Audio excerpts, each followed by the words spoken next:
आणि तुम्ही जर तसं केलं नाहीत तर तुम्हाला पकडण्याचं दुसरं राजफरमान माझ्याकडे आहे. राजफरमान आहे ते. माझी फौज घेऊन माझ्यावरच आला चोय रे शेमण्या. हे बघा, तुम्ही संभाजीला अटक करा आणि महाराज म्हणा.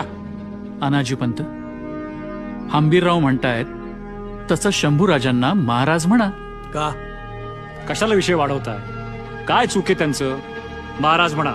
हे बघा, आता आपले महाराज राजाराम महाराज, परवापासून तुम्हालाही त्यांनाच मुजरा करायचा आहे. उद्या राजाराम महाराज झाले तर सरसेनापती या नात्यानं मानाचा पहिला मुद्रा मी घालेन.